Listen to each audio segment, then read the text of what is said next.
O que o médium deve fazer? Você acabou de descobrir que é médium, leu sobre isso, viu um vídeo ou alguém te falou, o que você precisa fazer?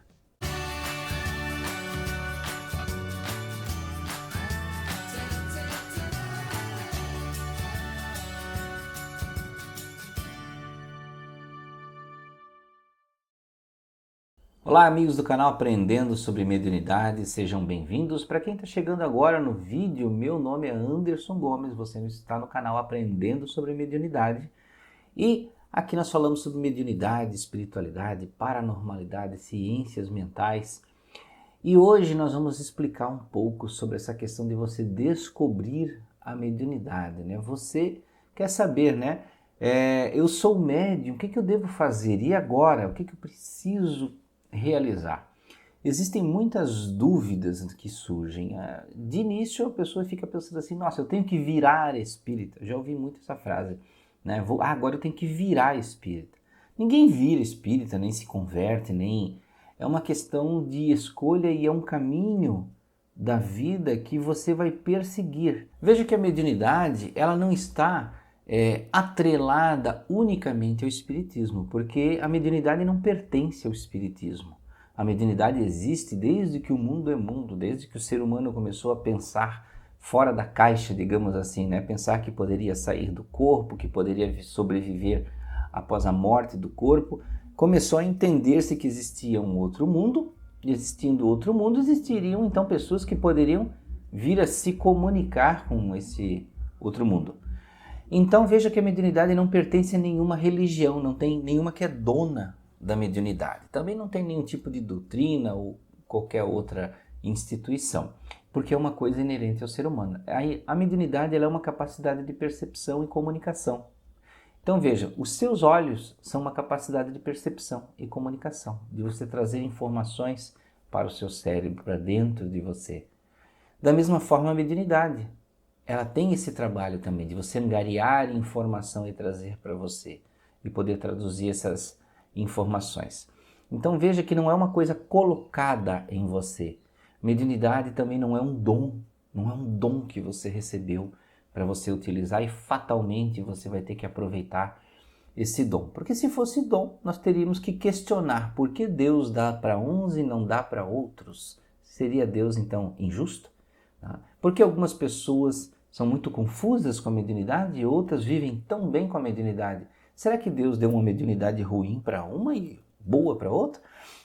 Isso se nós considerássemos a mediunidade um tipo de dom, algo dado, né? Mas veja que não é isso também. A mediunidade, como diz Allan Kardec, dentro da doutrina do Espiritismo, porque Allan Kardec ele estudou a mediunidade, ele foi traduzindo a mediunidade para nós entendermos.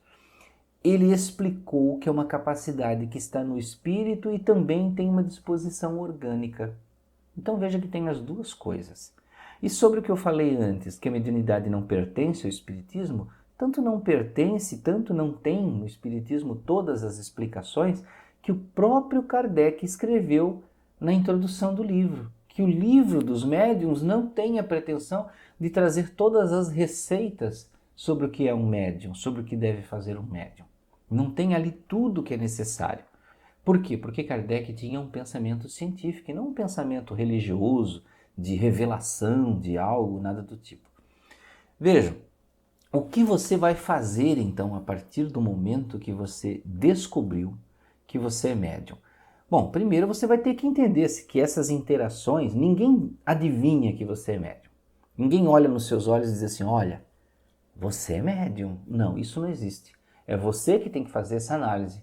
Você vê vultos, sente às vezes mudanças de temperatura, arrepios em ambientes que estão de janelas fechadas ou que está quente e você acha que está frio, né? Você sente mudanças energéticas como se algo mudasse no espaço à sua volta. Você vê espíritos diretamente? Você vê vultos? Você vê borrado? Você vê definido esses espíritos? Ou você vê como luzes? Você vê como cores?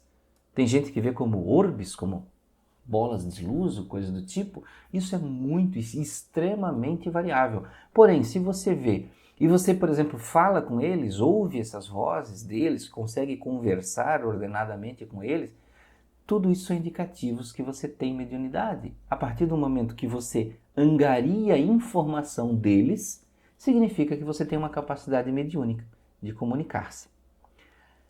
Bom, não vamos nos aprofundar nos tipos de mediunidade, isso tem vários vídeos no canal sobre tipos de mediunidade, desenvolvimento da mediunidade e tudo mais, né?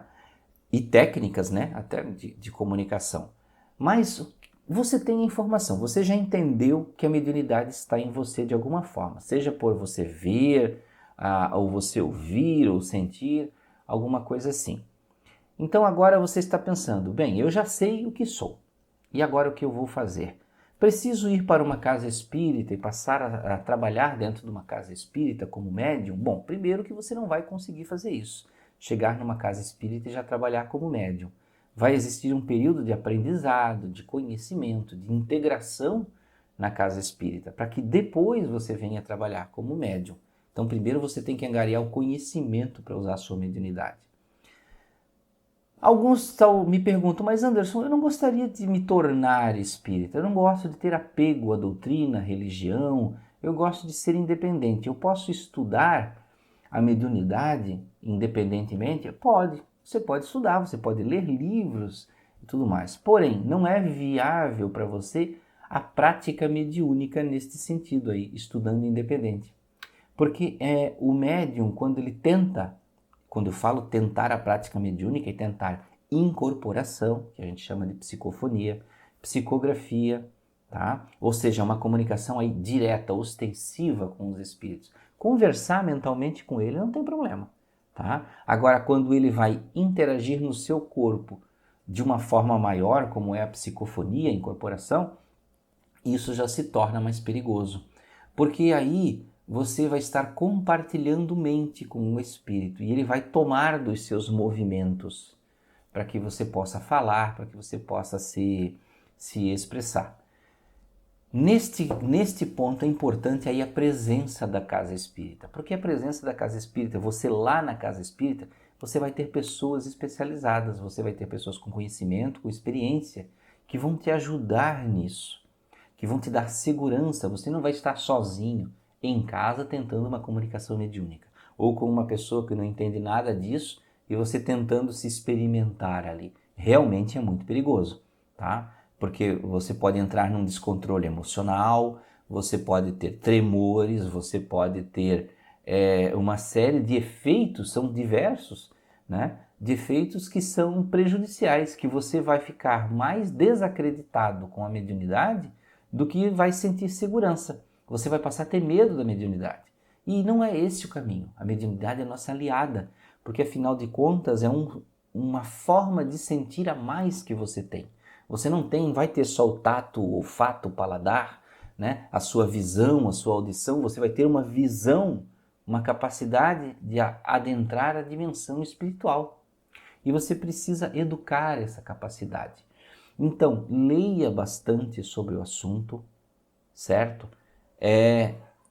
Treine a sua percepção no sentido de sentir o que está à sua volta, identificar quando isso é seu e quando não é. Leia muito mesmo, assista palestras, assista vídeos, busque canais competentes e canais que realmente expliquem para você, que não fique só salpicando informações que causam mais medo e estranheza do que realmente trazer algo produtivo para você.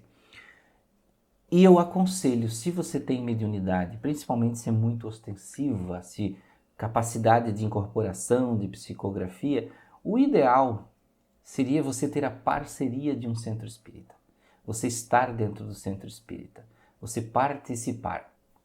Um outro ponto que muitas pessoas se perguntam é: Anderson, e agora então sendo médium eu tenho que renunciar à minha vida com amigos, vou viver uma vida reclusa, me evitando muitas coisas? Não, a mediunidade não te impede de fazer nada do que você já faz. Só vai te educar a fazer melhor aquilo que você faz na sua vida, a preservar a sua saúde, a equilibrar você. É claro, se você quer ter uma vida muito desregrada, com álcool, vícios e coisas do tipo, isso não é compatível com a mediunidade, acaba tendo conflitos. Então você vai ter que encontrar um ponto de equilíbrio, reduzir esses vícios ao máximo, mas ao mesmo tempo participar da sua vida, ter os seus amigos lá, né? Mas porém sempre buscando o equilíbrio. Então veja que existe uma complexidade aí nessa educação, mas não acredite que você vai virar um tipo de monge, uma espécie de pessoa reclusa, santa, vai ter que virar um Chico Xavier, um Divaldo Franco, não, ninguém vai virar eles. Eles são eles e nós somos nós. Então veja que são coisas muito diferentes. Então o meu conselho principal, busque o autoconhecimento, saber sobre você, como você é, como você age, como são os seus pensamentos, emoções, sentimentos, e estudar a mediunidade e comparar com o seu autoconhecimento, com quem você é, como você age. E aí você vai conseguir ter uma educação saudável para a mediunidade, para a sua percepção. Não vai haver sofrimento na sua vida, chiliques, desmaios, estranhezas, energias drenadas, fraquezas, coisas do tipo. Nenhum médium saudável, nenhum médium, né, que exercita, que compreende a sua mediunidade, tem esse tipo de coisa o tempo todo, vive sofrendo por aí. É um clichê, essas coisas que as pessoas falam, médium vive desmaiando, vive tendo problema. Tudo isso é história para você não abordar o seu autoconhecimento e a sua espiritualidade. Então, amigos, para não ficar muito comprido o vídeo, tem muito mais conteúdo no canal para você saber sobre isso. Espero que tenha gostado. Um grande abraço, muita paz, muita luz. Até o próximo vídeo.